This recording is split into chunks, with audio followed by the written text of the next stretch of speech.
मी शंकर भट्ट. आणि खरं सांगते, आज इतकी वर्ष झाली, पण जेव्हाही मी डोळे मिटतो ना, तेव्हा कृष्णा नदीचा तो काठ, तो शांत प्रवाह आणि ती सकाळ, सगळं काही अगदी जसंच्या तसं माझ्या डोळ्यांसमोर उभं राहतं. तो फक्त एक अनुभव नव्हता, नाही, ते तर साक्षात परमात्म्याच्या दिव्य लीलेचं दर्शन होतं.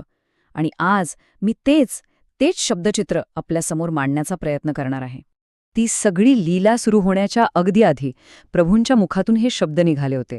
हे काही इंद्रजाल नाही, हा माझा स्वभावच आहे. आणि ते शब्द माझ्या काळजात, माझ्या आत्म्यात कायमचे कोरले गेले. ते फक्त एक वाक्य नव्हतं, तर एका अशा सत्याचा उलगडा होता जे माझ्यासारख्या सामान्य माणसाच्या कल्पनेच्या खूप खूप पलीकडचं होतं. मला अजूनही आठवतंय, तो शुक्रवारचा दिवस होता. श्री वासवी कन्यका देवीच्या जयंतीचा तो पुण्यकाळ. सकाळचे साधारण 7 वाजले असतील आणि सगळीकडे एक विलक्षण शांतता होती.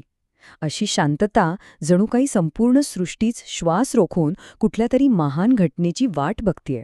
आणि मग आमच्या डोळ्यांनी जे पाहिलं त्यावर विश्वास बसणं कठीण होतं. श्रीपाद प्रभू कृष्णा नदीच्या पाण्यावरून इतक्या सहजतेने चालत होते, जणू काही ती जमीनच आहे.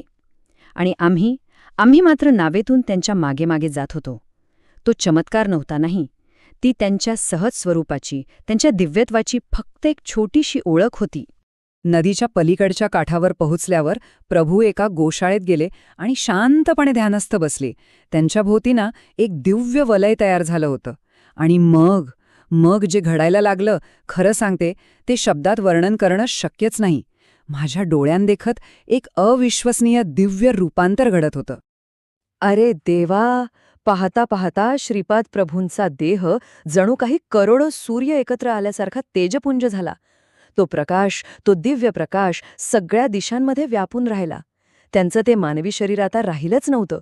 ती फक्त एक प्रकाशाची मूर्ती होती. आणि त्याचं तेज सहन करणं आमच्यासारख्या सामान्यांना शक्यच नव्हतं. थोड्या वेळाने प्रभू त्या गोशाळेतून बाहेर आले. सूर्य बरोबर डोक्यावर आलेला, पण जमिनीवर त्यांची सावलीच नव्हती. विचार करा, सावलीच नव्हती. ते चालत होते, पण त्या मऊ मातीवर त्यांचा पावलांचा एकही ठसा उमटत नव्हता. जणू काही ते या सृष्टीचे, निसर्गाचे नियमच पाळत नव्हते. ते त्या पलीकडचे होते. आणि मग प्रभूंनी आपली ती भेदक नजर थेट सकाळच्या सूर्यावर रोखली.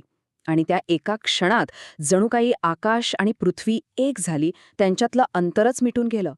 आम्हाला कळलं होतं की आता आपण त्या दिव्य लीलेच्या सर्वोच्च क्षणाचे साक्षीदार होणार आहोत. आम्ही फक्त पाहतच राहिलो. प्रभूंचं ते तेजोमय रूप हळूहळू त्या सूर्यबिंबामध्ये विलीन झालं. आणि मग त्याच सूर्यबिंबातून एक दिव्य बालक खाली पृथ्वीवर उतरलं. त्याचा स्पर्श होताच क्षणभर आमच्या डोळ्यांपुढे अंधारी आली. त्यानंतर प्रभूंनी पुन्हा एकदा सूर्याकडे पाहिलं. आणि काय आश्चर्य! त्या सूर्यबिंबातून एक दिव्य, हसरी बालिका खाली जमिनीवर आली. मी आणि माझा सोबती धर्मगुप्त, आम्ही दोघंही हे सगळं अक्षरशः विस्मय, भीती आणि गोंधळलेल्या अवस्थेत पाहत होतो. म्हणजे हे इतकं अविश्वसनीय होतं, इतकं अकल्पनीय, की आमची बुद्धी ते मान्यच करायला तयार नव्हती. माझ्या मनात तर विचारांचं काहूर माजलं होतं. एकच प्रश्न सारखा पोखरत होता. हे जे काही आपण पाहतोय, हे खरं आहे की हा निव्वळ एक मायावी खेळ आहे? एखादं इंद्रजाल तर नाही ना? माझ्या त्या मर्यादित मानवी बुद्धीला हा दिव्य खेळ समजतच नव्हता. पण प्रभू तर अंतर्ज्ञानी होते. माझ्या मनात काय चाललंय ते वादळ त्याने बरोबर ओळखलं. मी काहीही न बोलता माझ्या मनातल्या त्या न विचारलेल्या प्रश्नाचं उत्तर देण्यासाठी त्यांचे ओठ हलले. प्रभू म्हणाले, शंकर भट्टा, घाबरू नकोस. हे इंद्रजाल नाहीये, हा माझा मूळ स्वभाव आहे. ज्या विष्णूला तुम्ही सगळे ओळखता ना, त्याला प्रेरणा देणारा महाविष्णू म्हणजे मी. ज्या सरस्वती, लक्ष्मी आणि काली यांची तुम्ही पूजा करता, त्यांना प्रेरणा देणारी महासरस्वती, महालक्ष्मी आणि महाकाली ही सुद्धा माझीच रूपं आहेत. प्रभूंच्या त्या शब्दांनी तर जणू एका मोठ्या रहस्यावरचा पडदाच दूर झाला. त्यांनी आम्हाला त्यांच्या मूळ, सर्वश्रेष्ठ अनघ स्वरूपाबद्दल सांगितलं. असं स्वरूप जे सगळ्या देवतांच्या आणि सगळ्या शक्तींच्या पलीकडचं आहे. त्यांनी आम्हाला समजावून सांगितलं की महासरस्वती, महालक्ष्मी आणि महाकाली ह्या तिन्ही महान शक्तींचं जे एकरूप आहे त्याला अनघा लक्ष्मी म्हणतात. आणि तीच या संपूर्ण सृष्टीच्या ज्ञानाची, ऐश्वर्याची आणि सामर्थ्याची मूळ प्रेरणा आहे. आणि प्रभू पुढे म्हणाले, आणि माझं जे अनक स्वरूप आहे ते म्हणजे ब्रह्म, विष्णू आणि रुद्र या तिघांचं एकत्रित रूप.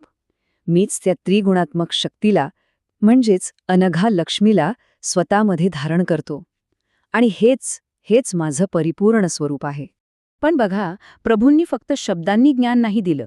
नाही, त्यांनी त्या ज्ञानाला प्रत्यक्ष अनुभवाची जोड दिली. जे सत्य त्यांनी आत्तापर्यंत आम्हाला सांगितलं होतं ना, ते आता आमच्या डोळ्यांना प्रत्यक्ष दिसणार होतं. आम्ही आमचा श्वास रोखून फक्त पाहत होतो. श्रीपाद प्रभू आणि ती दिव्य बालिका, दोघांचेही रूप पुन्हा एकदा त्या दिव्य तेजाने झळाळून उठलं. आणि त्या प्रकाशातून साक्षात श्री पद्मावती देवी आणि श्री व्यंकटेश्वर स्वामी प्रकट झाले. अरे देवा, त्यांनी जे आम्हाला सांगितलं होतं तेच रूप घेऊन ते आमच्यासमोर उभे होते. त्या क्षणी माझ्या मुखातून, माझ्या हृदयातून, माझ्या पूर्ण अस्तित्वातून फक्त एकच नाद बाहेर पडला. संपूर्ण शरणागतीने श्रीपाद श्रीवल्लभांचा जय जयकार असो. श्रीपाद प्रभूंची ही लीला हा फक्त एक चमत्कार नव्हता, ते एक दर्शन होतं, एका परम सत्याचं दर्शन. आणि ही लीला आजही आपल्याला विचार करायला लावते की आपण जे डोळ्यांनी पाहतो त्या दृश्यापलीकडे असं कोणतं महान सत्य दडलंय, ज्याचा आपण सर्वजण एक छोटासा अंश आहोत.